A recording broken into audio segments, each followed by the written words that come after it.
दोस्तों स्वागत है आपका अपने चैनल हैदर पीसीएम में। और आज मैं आप लोगों को विलयन की सांद्रता को प्रभावित करने वाले कारकों में मोल प्रभाज या मोल अंश को पढ़ाने वाला हूं। तो दोस्तों सबसे पहले बात करेंगे इसकी परिभाषा की और उसके बाद में देखेंगे हम इसके न्यूमेरिकल को। तो दोस्तों बात करेंगे परिभाषा की, यानी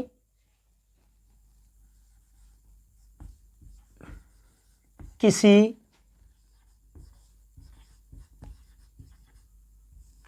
विलयन में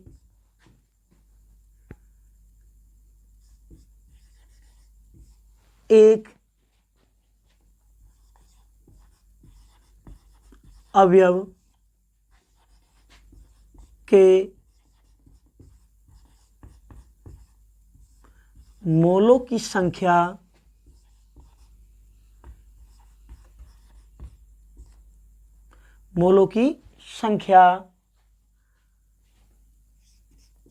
तथा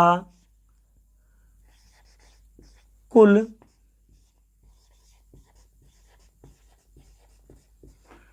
अवयवों के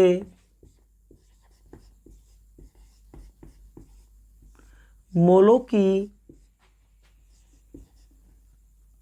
की संख्या के अनुपात को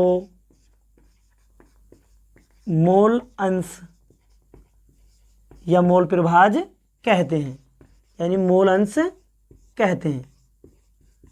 दोस्तों यानी किसी विलयन में उपस्थित किसी एक अवयव के मोलों की संख्या, यानी कोई विलयन है उसमें क्या हमारा एक अवयव, यानी उसमें विलय भी हो सकता है या हमारा विलायक भी हो सकता है। एक अवयव के मोलों की संख्या तथा कुल अवयव, यानी जो विलयन में हमारे कितने अवयव होते हैं, दो, कुल अवयवों के मोलों की संख्या के अनुपात को ही क्या कहते हैं, हम मोल अंश या मोल प्रभाज कहते हैं। इसे x से 100 करते हैं, यानी दोस्तों इसे x से 100 करते हैं। अब दोस्तों बात करेंगे इसके हम, यानी जो इसका फार्मूला होता है वो किस प्रकार से बनाया जाता है। यानी माना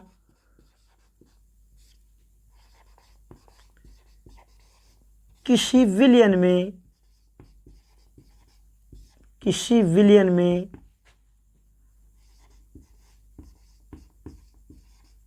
विलय के Na तथा विलायक के Nb मोल हों तब, यानी कोई विलयन है दोस्तों, उस विलयन के अंदर विलय को हमने क्या माना, Na तथा विलायक को Nb माना, तो इनका फार्मूला होगा दोस्तों। सबसे पहले देखेंगे विलय के लिए, यानी विलय के लिए फार्मूला कैसे निकालेंगे, विलय का मोल प्रभाज, यानी विलय का मोल प्रभाज। दोस्तों अब यहाँ पे बात करेंगे मोल प्रभाज को किससे शो करते हैं हम, x से। किससे शो करेंगे, x। दोस्तों हम मोल प्रभाज किसका निकल रहे हैं, विलय का। तो विलय के यहाँ पर क्या है, विलय को हमने यहाँ पर क्या माना है, a, तो XA बराबर, अब जो हमारा डेफिनेशन है वो क्या कह रही है, यानी जो हमारा मोल प्रभाज होता है, यानी किसी एक अवयव के मोलों की संख्या। तो यहाँ पर एक अवयव किसके लिए ले रहे हैं, विलय के लिए निकाल रहे हैं। तो यहाँ पर Na, यहाँ पर एक अवयव है हमारा Na तथा कुल अवयवों के मोलों की संख्या, तो कुल, यानी विलयन में क्या होते हैं, विलय और विलायक। तो यहाँ पर Na प्लस Nb, क्योंकि विलयन के अंदर क्या होते हैं, हमारे दो पदार्थ होते हैं, विलय और विलायक। उसी प्रकार से विलायक के लिए विलायक का मोल प्रभाज तो विलायक के लिए दोस्तों, विलय के लिए XA, तो विलायक के लिए यहाँ पर B है, X यानी मोल प्रभाज को X से शो करेंगे, विलायक के लिए B बराबर किसके लिए निकालें दोस्तों हम, विलायक के लिए। तो विलायक क्या है हमारा यहाँ पर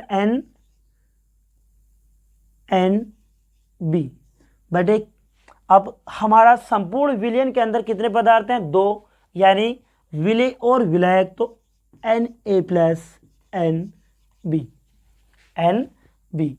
तो दोस्तों हमारा जो फार्मूला निकल गया है वो क्या कह रहा है, यानी जो मोल प्रभाज किसी भी पदार्थ का निकालेंगे विलयन के अंदर, तो एक अवयव के मोलों की संख्या तथा कुल अवयव के मोलों की संख्या के अनुपात को ही क्या बोलेंगे हम, मोल प्रभाज कहते हैं।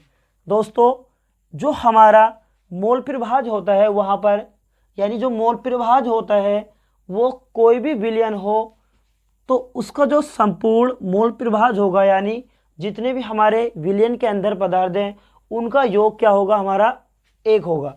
जैसे यहाँ पर विलय है यानी XA प्लस विलायक क्या है XB, तो इनका मोल प्रभाज हमारा क्या होगा, 1 होगा। यानी संपूर्ण विलयन का जो मोल प्रभाज होता है वो क्या होता है, हमारा 1 होता है। ठीक है, तो दोस्तों डेफिनेशन आपको समझ गए होगी उसके फार्मूले। अब बात करेंगे इसके अंकित प्रश्नों की। 72 ग्राम जल व 92 ग्राम एथिल अल्कोहल है, यानी दोनों का क्या है दोस्तों, हमारे पास मिश्रण है। इस मिश्रण के अंदर यानी जो विलयन बनाए हैं, इस विलयन में हमें क्या करना है, एथिल अल्कोहल यानी C2H5OH का मोल प्रभाज ज्ञात करना है। तो दोस्तों न्यूमेरिकल करेंगे अब हम हल। तो सबसे पहले दोस्तों क्या करेंगे, 2 पदार्थ है यानी इसमें जल और हमारा एथिल अल्कोहल।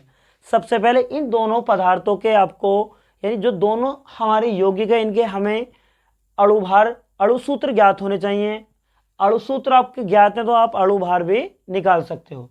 तो कैसे करेंगे इसको हल, सबसे पहले बात करेंगे दोस्तों जो हमारा मोल प्रभाज होता है, मोल प्रभाज में हम मोलों की संख्या को रखते हैं, पर यहाँ पर हमारे मोलों की संख्या नहीं दी, यानी दोनों पदार्थों का क्या दिया हुआ है दोस्तों, द्रव्यमान दिया हुआ है, यहाँ पर W दिया हुआ है।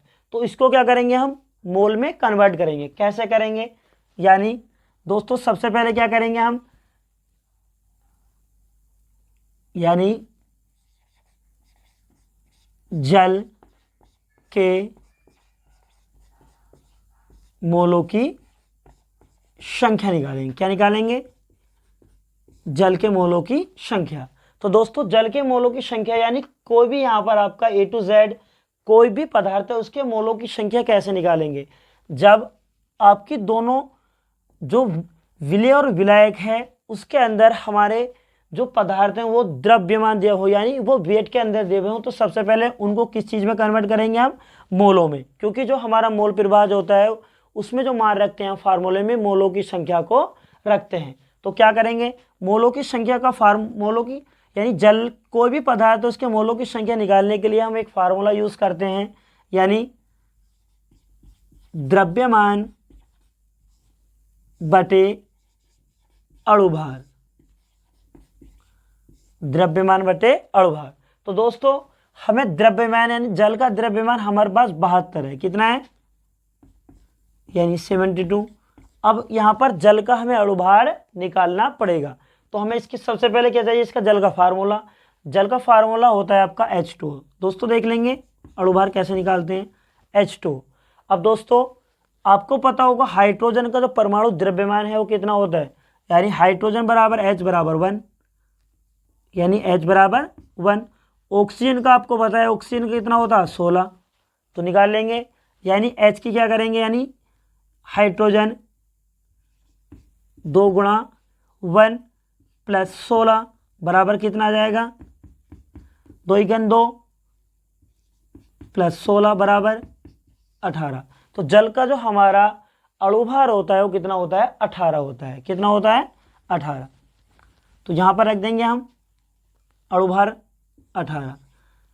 अब दोस्तों क्या करेंगे, डिवाइड करेंगे, 18 चौक 72। तो कितने मोल निकल गए दोस्तों हमारे, यानी 4 मोल निकल गए, किसके, जल के मोलों की संख्या निकल गई। उसी प्रकार से किसके निकालेंगे, एथिल अल्कोहल के, यानी C2H5 OH के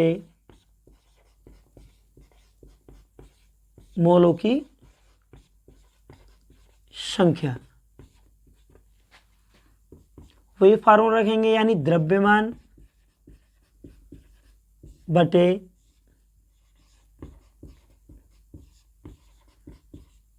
अणुभार।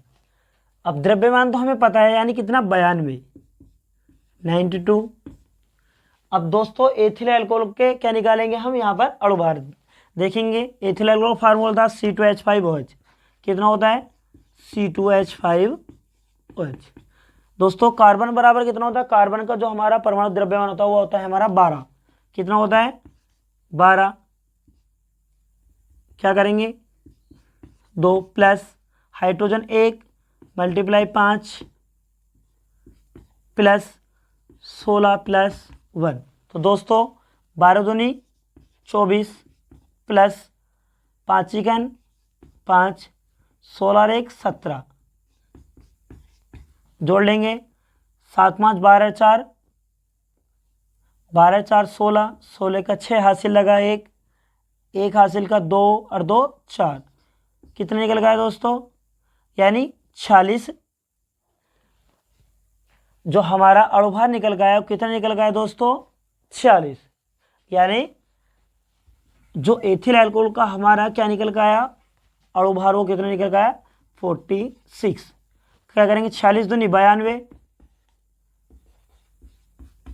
यानी कितने 2 मोल आए। अब दोस्तों अब हमारे पास दोनों पदार्थों के मोलों की संख्या है। अब हम क्या करेंगे, हम इसका मोल प्रभाज का फार्मूला, अब दोस्तों देखेंगे मोल प्रभाज किसका निकलवा रहा है, यानी एथिल अल्कोहल का मोल प्रभाज निकलवा रहा है। तो क्या करेंगे, यानी C2H5OH का मोल प्रभाज बराबर फार्मूला रखेंगे अवयव के मोलों की संख्या बटे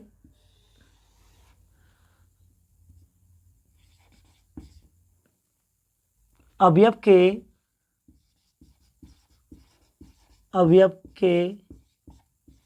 कुल मोलों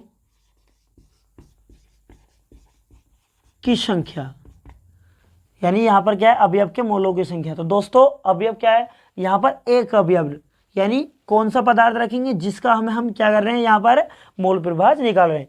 तो हम C2H5OH का यहाँ पर मान रखेंगे, फिर कुल मोलों की संख्या, यानी जो हमारे जल और एथिल अल्कोहल निकल गया है उसका भी हम क्या रख देंगे यहाँ पर मान रख देंगे। तो देखेंगे अवयव के मोलों की संख्या यहाँ पर C2H5OH के कितने मोल है दोस्तों हमारे पास 2 बटे कुल मोलों की संख्या। तो दोस्तों क्या करेंगे एथिल अल्कोहल प्लस किसके, हम जल के मोलों की संख्या भी रखेंगे 4 बराबर कितना हो गया दोस्तों 2 बटे 6, कितना हो गया 6। अब क्या करेंगे, अब डिवाइड कर देंगे 6 से करेंगे 0.0, 6 तिया 18, 2 बचा 6 तिया 18, 6 तिया 18, यानी कितना निकल गया यहाँ पर जो हमारा C2H5OH के मोल प्रभाज निकल गया वो कितना निकल गया दोस्तों हमारा 0.333 निकल गया। तो दोस्तों अब देखेंगे हम सेकंड न्यूमेरिकल, अब देखेंगे दोस्तों सेकंड न्यूमेरिकल, यानी दोस्तों अगला टाइप, यानी किस टाइप के न्यूमेरिकल आते हैं। एक तो जो आपको मैंने करा दिया ये, और एक अलग प्रकार के आते हैं जैसे अब कराएंगे, यानी जल व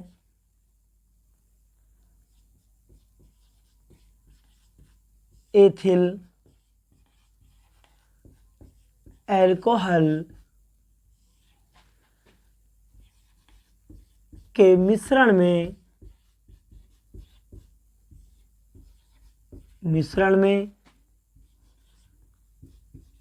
54% जल है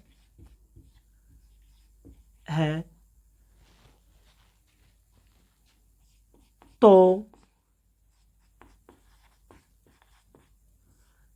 एथिल अल्कोहल का मोल अंश ज्ञात कीजिए।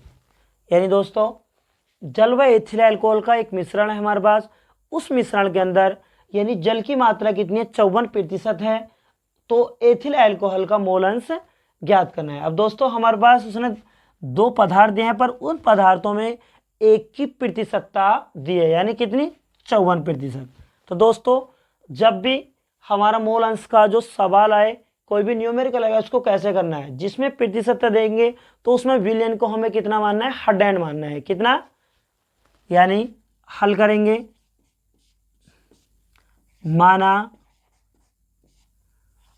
विलयन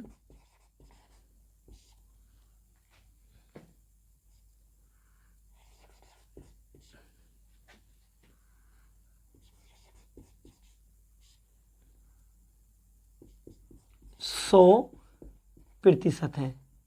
कितना है दोस्तों, यानी जो हमारे पास विलयन का वेट है वो कितना है, हमने 100 मान लिया, यानी कितना 100 मान लिया। अब दोस्तों क्या करेंगे, हमने जब विलयन को 100 मान लिया, उसने हमारे पास जल की प्रतिशतता कितनी है, यानी 100 मान लिया, या कर लेंगे दोस्तों 100 ग्राम, ठीक है, ग्राम में मान सकते हैं। अब क्या करेंगे, हमारे पास क्या है, जल,